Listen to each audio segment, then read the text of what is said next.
books do not change your life unless you take them seriously. And I'm trying to write books that people could take seriously. Those books that wouldn't kill me if I don't write them. I only write the books that makes me feel like I cannot live without writing this book. So words do not change people. Books do not change the world. It is people who do that. When I met Ece Temelkuran, I was immediately struck by the independence she as a writer radiates. Her thinking is constantly evolving. She's not afraid of telling, she's not afraid of talking about big concepts, about the individual as much as about society. She's a fierce and poetic disruptor of convention. She believes in change. And she knows that the best things in life don't come without a good thought beforehand. Join me in meeting Ece Temelkuran. Welcome to the Book of My Life. My name is Jagoda Marinić, and I'm leading you through 1 hour of talking books, life, and the world. My today's guest is Ece Temelkuran. I am very happy that she took her time to spend an hour with us talking about her favorite books, the books that changed her life. She is a renowned writer, a sharp political thinker, a critical mind, I would say, and somebody who has written books that have certainly shaped my life. I'm very happy that she's here today with us. Welcome to the show, Ece Temelkuran. Thank you, Jagoda. It's always a pleasure to be with you. It's a pleasure to be with you. And it's a pleasure to see how you look at things and how you provoke us and how you independently look at certain developments of countries that you know well, of societies that you know well, and today about books that you know well and that shaped your lives. Well, let's hope so. Your life. I talked about lives as if you had many. Maybe you do have many. Well, we all do have many lives, actually. It depends on how you look at it, but we should have many lives in one life. Otherwise, it would be unbearable to be on this planet for only once. Is there a moment where you had the feeling you had maybe the start of another life, or is it more a parallel thing? I sounded suddenly too Shirley MacLaine. I don't mean reincarnation or anything, but I think we can fit many lives in one lifetime, especially for women. I think it's easy to do that because we are crowded beings. Women are crowded beings, so they have many lives in one life.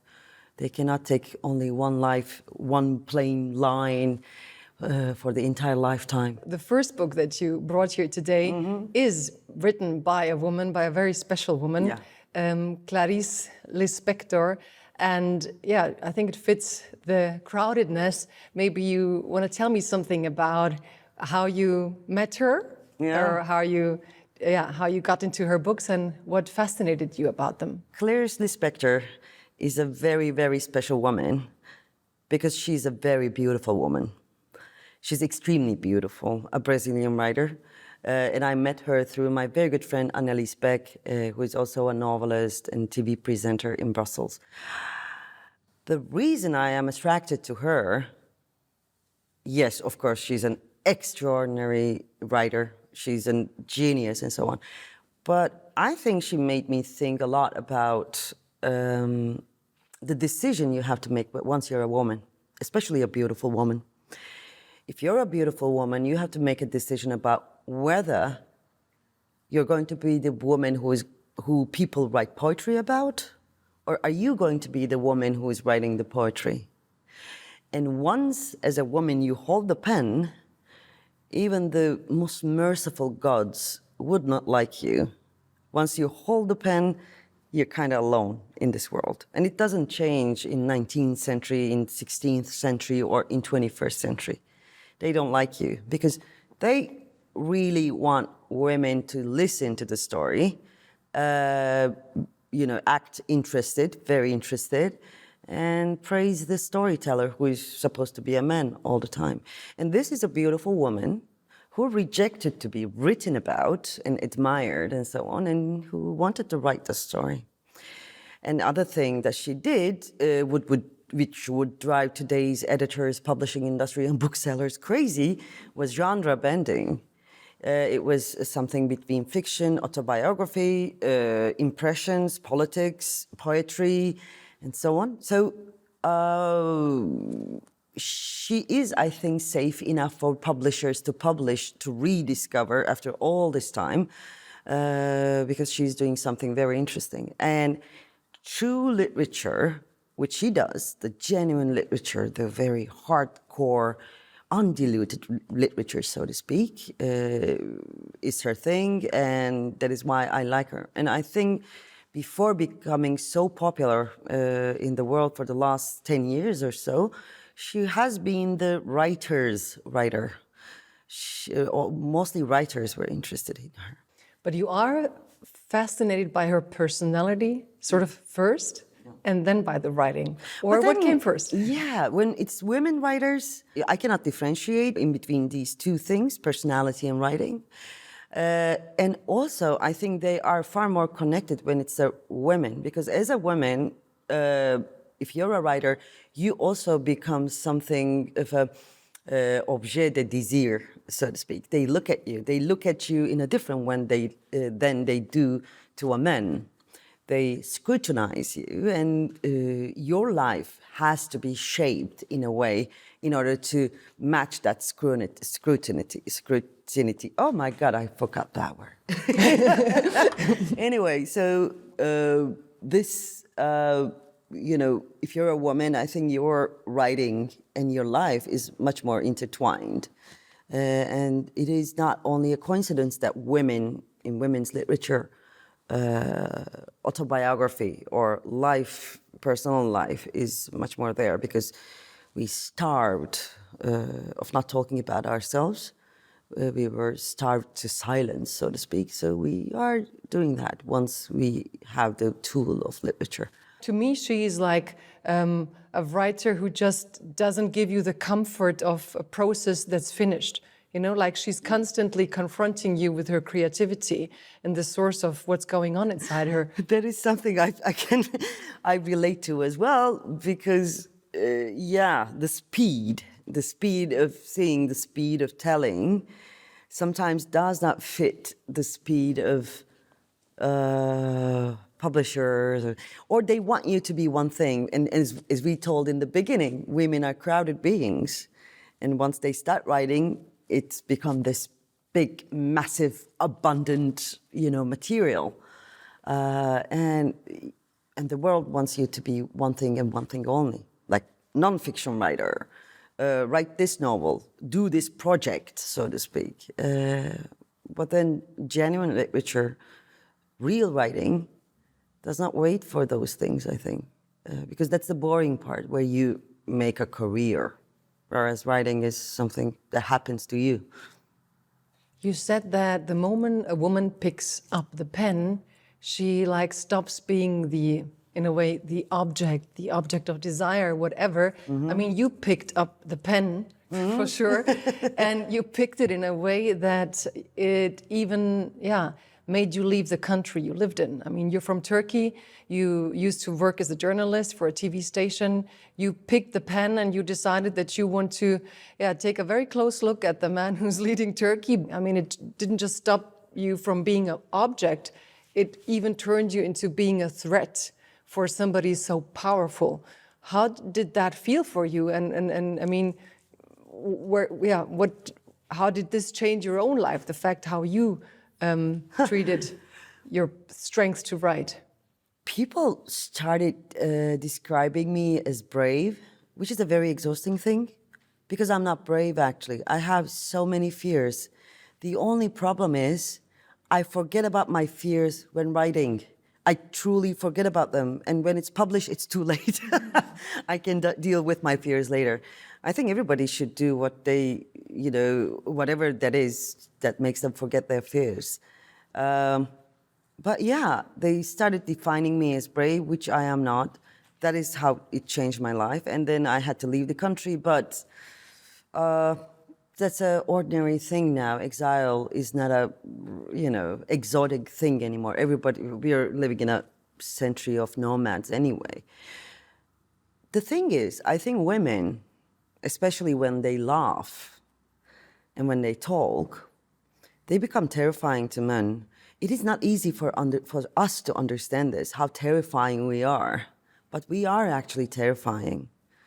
And sometimes there are those moments of enlightenment for me. I understand them, why it is so terrifying. I think there is a big difference between power and strength. Yes, he is powerful. All these dictators are so powerful. But we are strong. And the female, not only women, but female is strong, which means we can endure. We can do the long game. We can wait, we can be patient, and we can be determined, and we don't step back. And that is fearful for a person in the position of power. And when I think of power and strength, I came to notice that when you're in your most powerful, actually that is the moment when you have the least strength. And when you are least powerful, that is when you are the strongest. So actually, I am stronger than Erdogan. He's more powerful than me, but I am stronger than him. Let's see which one will prevail at the end. But, I made the choice, the moral choice of believing in strength and being opposed to power. And I also made a moral, stance. I am holding that moral stance that the good should prevail over the bad, the right over the wrong, and most importantly, beautiful over the ugly.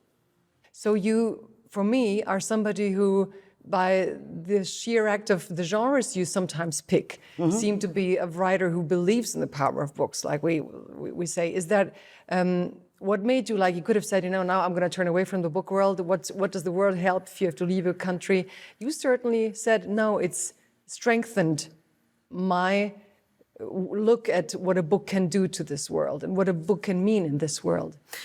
The problem, Jagoda, is that I don't know what to do anything else. My mother showed me these, she actually gave me these pieces of paper.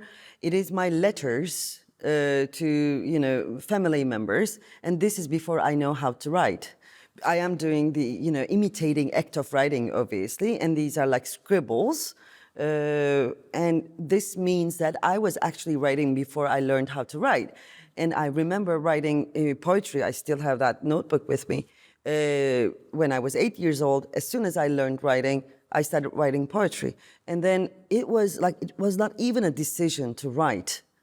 And by the way, until very late age, like until high school or so, I thought everybody was writing.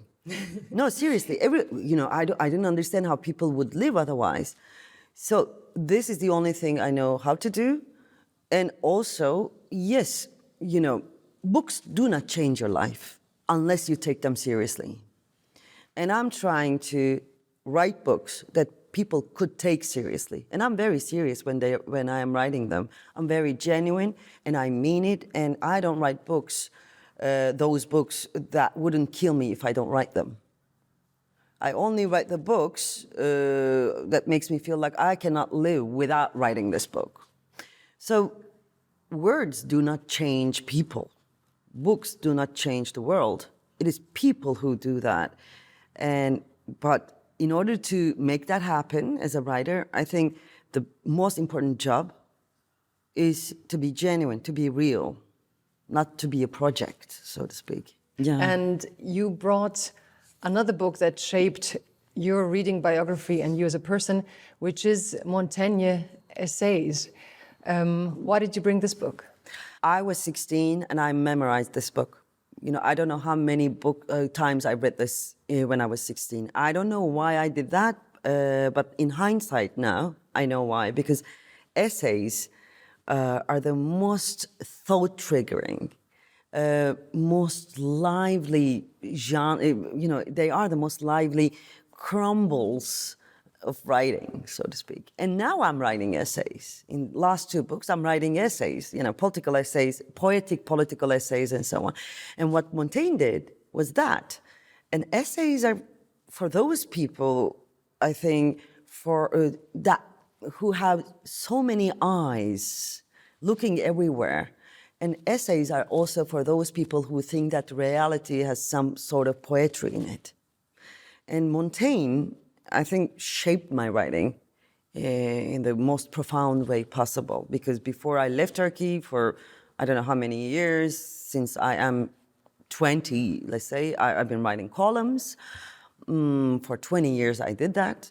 And if it wasn't for Montaigne, I wouldn't have done that. Literary essays for newspapers, Montaigne, and that sweetness, that easiness and that smoothness that he brings to writing has been kind of showing the way for me. It was giving a direction to my writing. Essay is like the attempt to do something. In a way, the essayist is the opposite of the expert, I think. Yeah? It's not like you know it, you're fixed, and you're there to tell the people. It's you are there, looking, trying, learning. Or what's your approach to how do you understand that? Before we started this talk with you, we were smoking outside. I was smoking outside. You were looking at me, and you asked me, what's your title? And this is coming up so many times.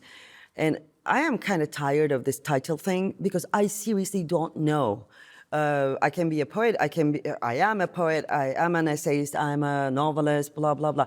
And I don't see the point why we have to make differentiations. I think it's because of book critics, but mostly because of booksellers, because they want to know in which shelf they put your book. That is the problem. That is the question.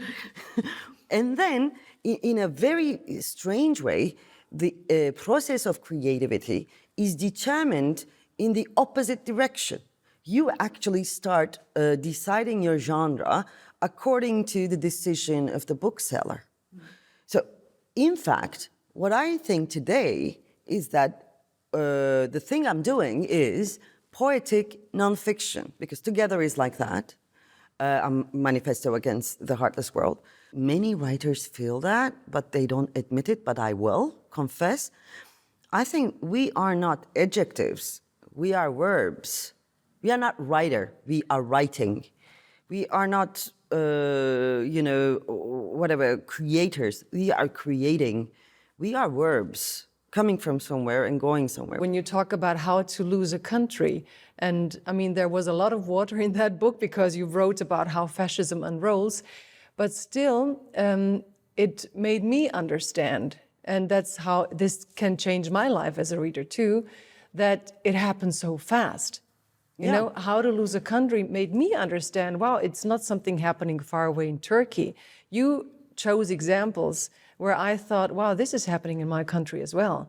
When you said, the role humor plays, for example, we always think it's very good to make jokes about fascist movements or fascist political parties and to mock it and to entertain ourselves as if we don't have to take them serious or if we're even stronger than them because, as long as you can make jokes, it's quite good. Yeah, especially laughter. And I see in many countries nowadays that laughter is still, they feel like humor is still doing the job when it comes to making them feel safe against the threat of fascism or right-wing populism. It doesn't. It is just you illusioning yourself, actually, by doing this. However, one interesting insight from that book and what I've written after that, which tells a lot about people and how they read books. I wrote How to Lose a Country in several languages. It was published, therefore I went around the world from Sydney to Washington to talk about fascism and how it is actually happening in those countries as well. And, after each talk, after I depressed all the audiences enough, the same question kept coming up. So where is hope? Where is hope? Let me tell you something interesting about humankind. They actually like to be terrified. They prefer to, to have this trembling fears and so on. They don't actually want hope. They don't want anybody to show the way out. Or we became so cynical, we became so faithless, we became so hopeless that the first reflex that I faced when I offered a way out was to, oh, no, that's not realistic enough. No, that wouldn't happen. No, that's not a good idea. So people, when I talk about fascism, Their eyes were wide, they were hypnotized, and they were like, yeah, yeah. But then when I talk about, okay, this is it, since you are agreeing with me on this, so this is how we can get out of this, and they're like, nah. Yeah. Strange It's psychology. fascinating. There's a deep suspicion that anybody who can look at hopeful topics is in the end just naive. Yeah, no. The thing is, the reflex is to label anything hopeful, anything offering a way out, as naive. So we have to look at our, reactions to things very carefully. Why do we think, and why do we automatically think that a positive input is naive? Do we want ourselves to, do we want to feel cooler by being more cynical? And who would this benefit, by the way? But there is a strange addiction to apocalypse that I am, seeing, observing everywhere I go. Because, okay, we hate apocalypse, we hate end times, we are terrified, but also, in a very strange way, it is liberating. Because if it's apocalypse, if it's tomorrow, if, nothing will count anymore, so let's enjoy the last days of Pompeii. Let's dance until we die. We don't have to do anything. We don't have the responsibility to do anything. The game is lost anyway. We cannot earn anything if we even struggle for a better world. I know what you mean. It's as if this has given us the current satisfaction to feel less neurotic, Because sometimes when you open your cell phone and then you scroll, it's like, we have the climate catastrophe, we have all these stories, and you feel like, whoa, and then you go and have your ice cream and you're just, okay, as you say, I can't do anything, it's too big for me, And then we have these narratives that are like, we can't solve things on an individual level because it's all structural problems, and we have started to make huge abstractions, which is true intellectually, but on the other hand, the individual helplessness is growing. I understand the word hope has become a commodity as well. Even the neoliberal system for marketing purposes using this word. Buy this T-shirt, be the hope. Buy the paperback, be the hope, and so on. The hope, porno, so to speak, is very much present in the mainstream media, mainstream culture, mainstream art. And it became sellable. That is why I, propose that we have to change it with faith in humankind, because what we lost is not hope. Actually, we lost faith in each other and in ourselves. But then, the main reason I'm writing today, and I wrote together, and I'm talking about these topics, is that what you feel, there's no point in me struggling, is a real emotion shared by so many people, which has political consequences. Today, politics is running on emotions. Fascism, right-wing populism, has this amazing dexterity to play with the emotions. Whereas progressives, leftists, they look down upon emotions and they don't want to deal with it. And my argument is that, no, we have to have a say about people's emotions, their fears, their anger, their helplessness, their inertia, their tendency to lock themselves in, and so on. If we don't deal with them, fascism will deal with it, certainly. So yeah, that's why I wrote together a manifesto and so on. And I think we have to think about this, because those feelings are the central issue to today's global politics.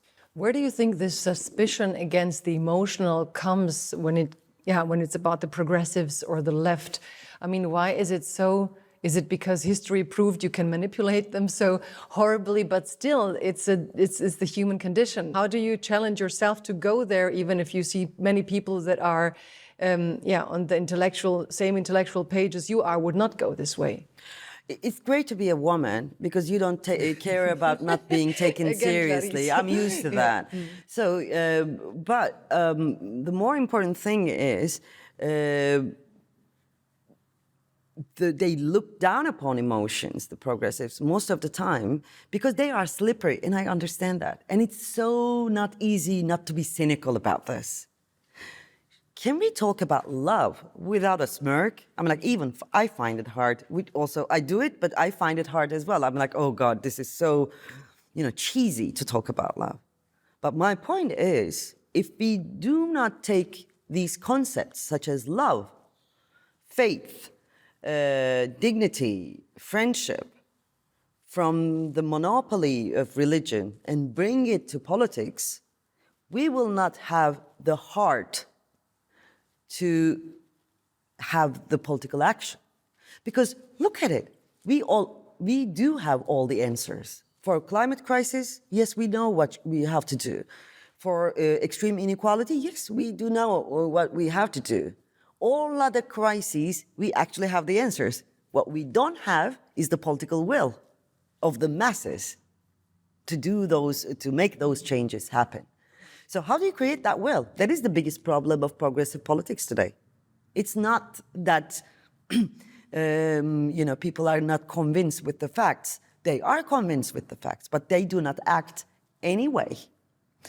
So what I'm trying to do is to put heart in the global progressive movement. What you say is so many people channel the emotions they want to have into areas that are so manipulating them, and keeping them powerless and keeping them in the state that they are in.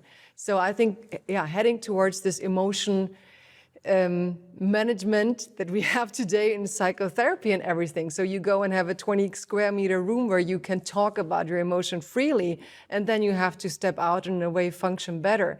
So I really think that it's a crucial question that you're asking. Maybe we should make it into a philosophical problem to understand why humans are doing this. It's not because they're shallow and superficial. Or, well, you can say that, of course, but also you can say that humans have an inherent tendency towards beauty. Yeah. So humans actually are inclined to choose beauty in between beauty and right. So beautiful because it is the most absolute form of right, maybe, in philosophical terms. But I see something, kind of positive in this, that people's, general tendency to choose beautiful.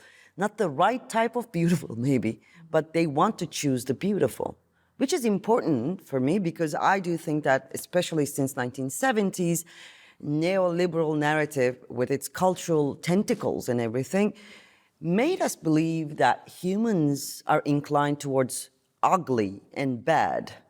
We are selfish, self-centered, bastards as humankind, and bad and competitive, and we don't care about each other and so on. No, we are not that. And as a moral, resistance, we have to choose to believe in humans and their inherent inclination towards beauty. And that is also a political, stance as well. Because unless you make that stance, you cannot be engaged in political action. Why would you do political action for humans who are, selfish bastards? You have to believe that humans are good at heart, or like in essence. Another author that you brought, and you said any book by Simone Weil, which is any book. We brought this one, Schwerkraft und Gnade, and I think it's good it's a good connection. I mean, what did she mean in your best connection ever? Because this is why I love Simone Weil. Albert Camus once that she was the only, she was the best soul or whatever, most flawless soul of 20th century, Simone Weil. Another woman that I cannot, make a separation between her life and her writing, which also she didn't do that. She lived what she wrote and she wrote what she lived. She worked in factories to understand what working class is. She actually starved herself to death. She was sick, very sick, and she was very, very poor when she died, although she's coming from a well-off family.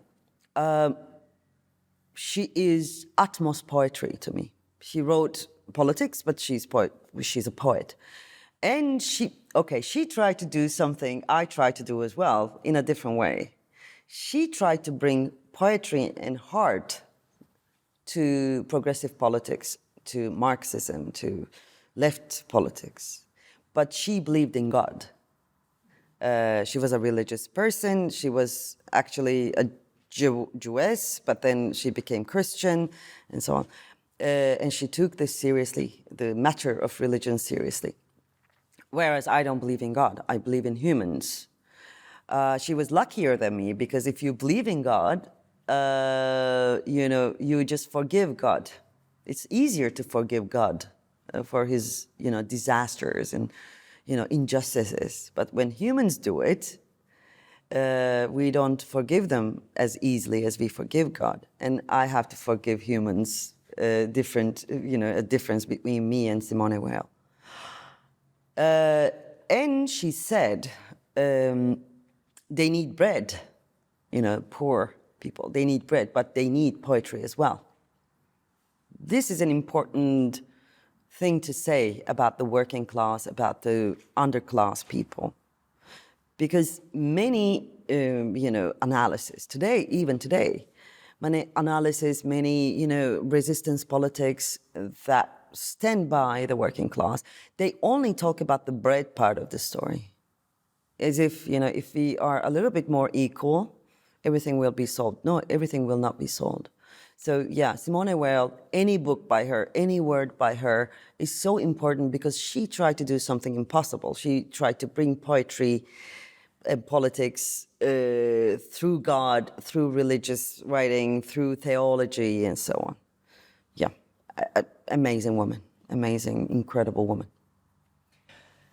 I would like to bring together your ideas of poetry and also your belief in poetry. Mm-hmm. It's like you have faith in poetry, not humans. Yes, I do. it's actually poetry that I feel. I don't know if I can entangle these two, because as I see humans, it is very poetic to me. I was thinking about this. Maybe poetry is just seeing things when you look at reality. It's nothing else. Seeing the very essence of things. Just carving out, chipping away all the unnecessary parts of it and seeing the very essence of it. And that essence, that human essence, I think, is the matter of God. And we made God from our essence. Yeah, we made God. I remember when I looked at a comment on television, I don't know what it was, and there was this wonderful quote when somebody said, please stop abolishing God, since we put so much effort into inventing him. Exactly. Yeah. I mean, like, this is the best story that humankind could put together. Because, religion can be the psycho guy of the human history, seriously pathological guy, but then God, we made him, and her, can I say that? Her, we made her, and we made many of those things, and it is our inclination towards beauty. So yeah, maybe it's not good to trash gods too much. Yeah, you have this broader view of poetry. I read an interview of Philip Roth shortly before he died, when he said, let's say in a cynical maybe, or sad, or tragic perspective, that he believes that in 20 years the novel will be just as irrelevant as poetry has become, and that he didn't believe in the role poetry could play in our society at all anymore. So it was not like cynical. I even felt there was this deep sadness of, a past life. Yeah. And then he has seen culture, playing less and less important roles. Yeah. And then he even couldn't imagine the novel being more important. And you are, in this term, like a glimpse of hope, even for me, because sometimes you shock me. And you are turning it around and saying poetry is actually everything if we have a certain perspective, a certain way we look at the world. Yeah, it is. And that's what you learned in books? Yeah, that is what I learned in books. It is not, if you write like shorter sentences and put them on top of each other, form stanzas, it's not, that is poetry. No, it's not poetry. Poetry is everywhere, in everything. People hate this when I say it, but politics is very poetic to me. But why? Tell me why. Bloody, like disgusting, but still poetic. Politics is like, people say it's corrupt, it's evil, it's, I mean, No, so there's so much... you know what, that's an ideological stance, and we have been forced to take that stance since only a few decades. Politics was not dirty in 1970s. In 80s, all the dominant narrative became politics is dirty, you don't have to deal with it, we're going to take care of it, like in a rational way.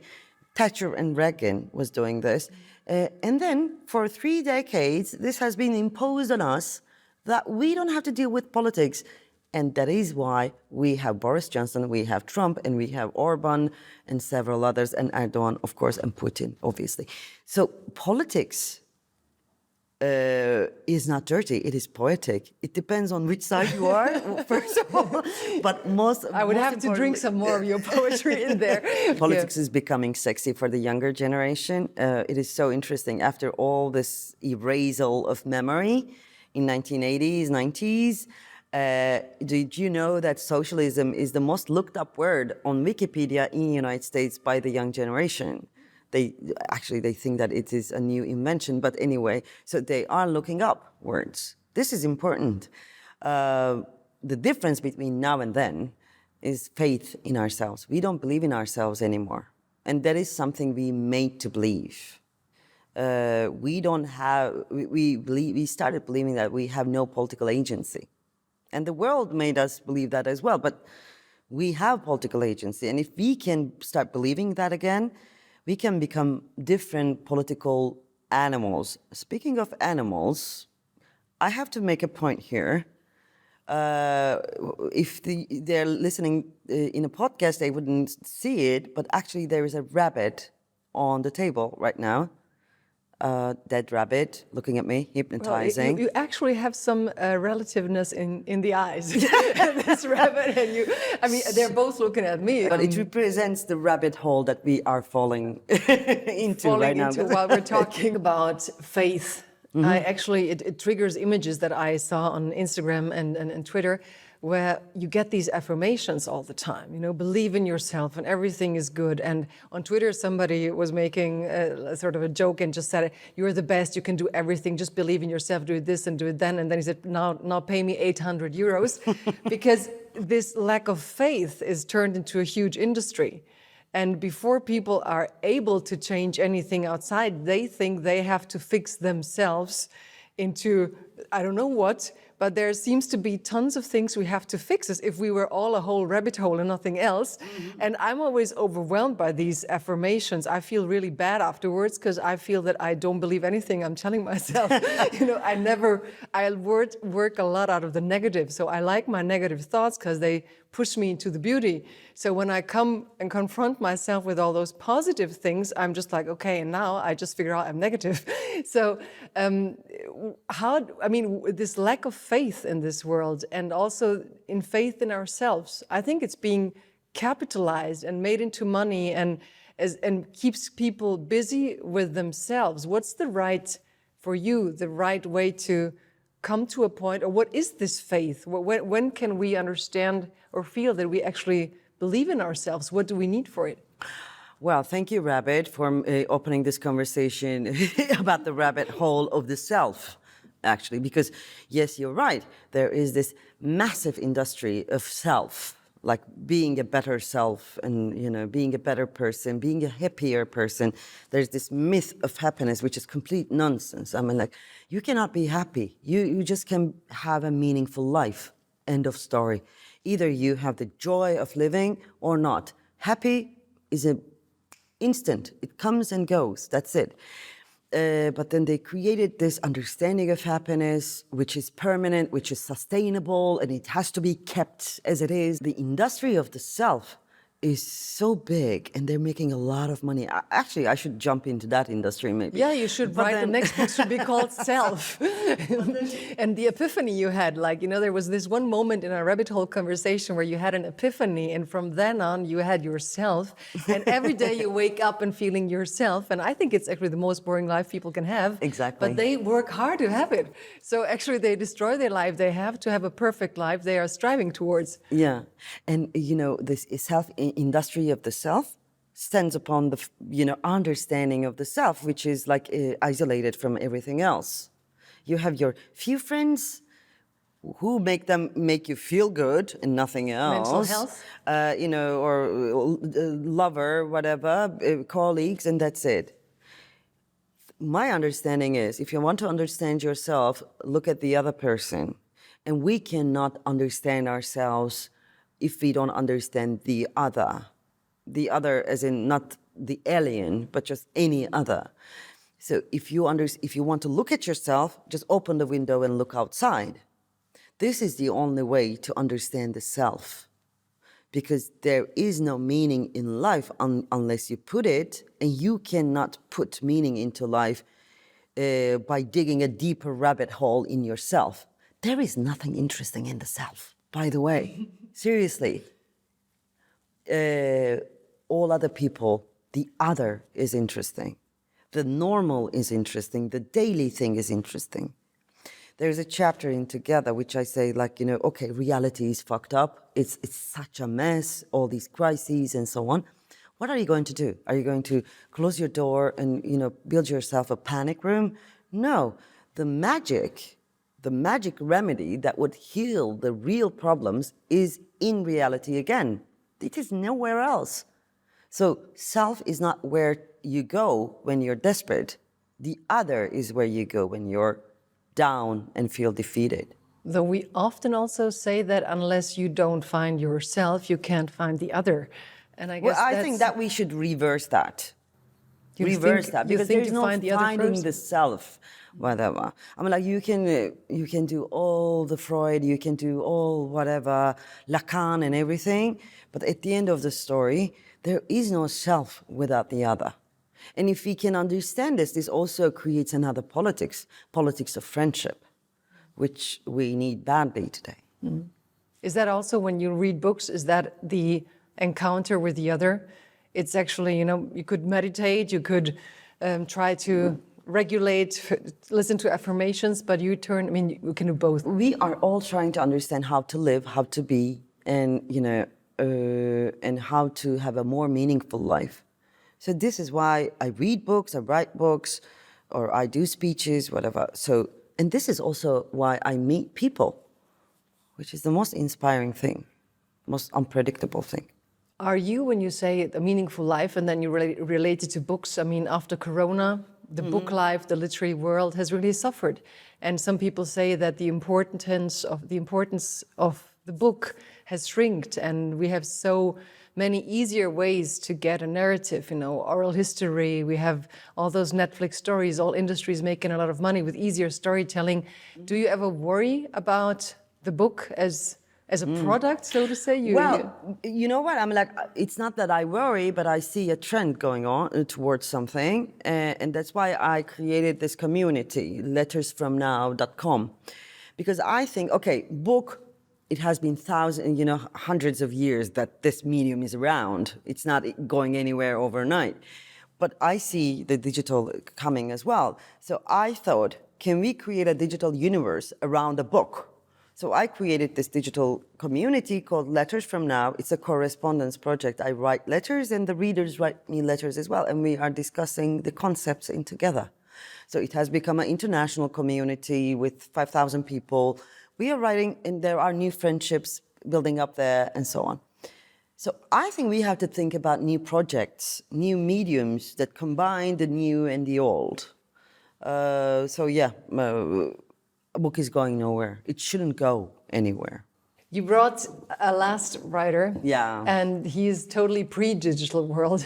Yeah. Nazim Hikmet. We have a German book. It's Die Luft ist schwer wie Blei. It's Turkish. Bava kurşun gibi ağır. You can read it the way it should be. Hava kurşun gibi ağır. Bağır bağır bağırıyorum. The poem goes like that. And I just opened and it was here. Hava toprak gibi gebe, hava kurşun gibi ağır. Bağır bağır bağırıyorum. Kurşun kurşun eritmeye çağırıyorum. Oh my God. It still gives me goosebumps. Nazım Hikmet is the legendary, the giant of Turkish poetry. As many have been like him, he had to leave the country. He had to run away from the country. He had to take shelter in USSR then. And one day, he was buying a newspaper from a kiosk in Moscow, I think. He just, leaned in for a Turkish newspaper, maybe. I don't know, maybe for news from Turkey. And he had a heart attack, and he died very young. Not very young, but youngish. Too young for him anyway. He wrote the best poetry in Turkish. But why I am so impressed by him is his humility. He was so humble. Before he had to leave the country, he was in prison. And in order to earn money and to feed his family, he had to weave towels. And he made a tiny bit of money and he gave it to. And this is the giant of Turkish language. So I love him dearly, like as if I know him, like a person. I can cry over this story, I don't know why, but especially when I had to leave Turkey. And after a while, for 7 years, I think, I didn't read anything in Turkish. My heart was broken and it was too much. And that language reminded me all the emotions that I have lived, and I was in the mode of survival, so I didn't have time for emotions. After 7 years, now I can read this in Turkish.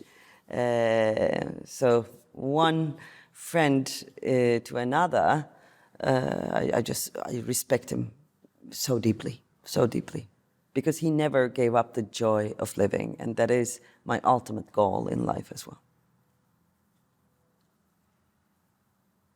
When you say he's the giant of language, we haven't talked much about language. Oh, yeah. I felt it while you read it in Turkish. You feel the poetry that you sense while reading his poetry. And what does his language do to you, the preciseness? When you say the giant of language, well, how do you relate to the language? I think in human heads or mine, human hearts or somewhere here, there are many, countless little bells. And those bells only ring when you say the word in your mother tongue. Otherwise, I'm writing in English now. I've written last 2 books in English. It's about this. It is cerebral. I'm doing it with my mind. I don't feel it. And writing in another language is like you're a different kind of mute, because you don't hear yourself unless a native says that, yes, this is audible. And it doesn't do anything here, whereas I normally write with this. And I do think literature comes from here, not here. You use your brain, obviously, but there's something about your guts when you write literature, when you truly write. So I kind of left my guts when I left the language. I didn't leave it, but when I'm writing in English. And sometimes I'm thinking of Nazım Hikmet, because he wrote and he spoke very good Russian, and he wrote in Russian as well. But as Hannah Arendt said once, language stays. Even if you leave it, even if it breaks your heart to speak in that language because it's too emotional, it stays and it hurts. So yeah. Until his last days, he wrote in Turkish. And I'm so looking forward to going back to my language as well, because it's different. While writing? It is very different. So you brought 4 books, but if it was only one book of your life, would it be this one? It would be easily this one. It would be anything from Nazım Hikmet. But also, funnily enough, it would have been the first book that has been read to me. It's called The Little Blackfish by Iranian writer Samet Behrengi. I was 5, my mother read it to me. And the story goes, little blackfish living in a river, and then one day he takes his blade and then goes to the sea on his own. And then many adventures. He survives the pelican and everything. And then he comes back to tell the story and everybody loves him. This was the ending that my mother told me. It took me 25 years to learn that the ending wasn't like that. The ending was, Blackfish never returns, nobody hears from him anymore. But then it was too late. I was already writing, I was already telling the truth, I was already on my way with a big blade. So she made you Blackfish. You know what? Last summer, she came to my apartment in Zagreb and she painted a blackfish on my wall. And she was just painting my mother is a painter. I saw it on Instagram. Yeah. When she was painting the blade, I said, make it bigger. So now it's a sword, blackfish with a sword. So yeah, we're both surviving as blackfish. Well, I am surviving as a blackfish, and let's see if we can change the ending of the story. You see, the poetry of life is that underneath our floor, there's now men with swords fighting with each other because we're in a very specific location recording this today. So we're in a kung fu location with a dead rabbit on the table. Everything is so weird. And we have this rabbit with your eyes. Yeah, he's looking at me. Looking at you. And under us, there's, in the floor underneath us, there's men with swords. Yeah. And you're here, the grown-up blackfish. And a female one? I have one thing that we're doing, and it's just a game. So, because you like joy. The last thing is that we always wonder if Obama, who likes to publish his summer reading list, got a reading list from our guest. Mm-hmm. What would he have to read and publish and make it super famous? Because which books obviously ever he my said, books. My books. All of them, but no, joke. Well, yeah, I would really love him to read How to Lose a Country and Together, but there are amazing books about what's happening in the United States today. I'm sure he's reading all of them. But I think what Obama should read is Chile, what's happening in Chile. Every day he has to look at Chile, because Chile is the most important political experience today in the world, and they are doing something amazing, very, very interesting and exciting. So he has to read anything about Chile from Chilean writers. Anything about Chile. So that's his summer reading list. Thank you. Ece Temelkuran, thank you for stopping by with your swords here. I was very happy to have this conversation with you, and thank you. It's such a delight to be with you, Jagoda. Thank you so very much, and thank you to the entire team. They have been amazing.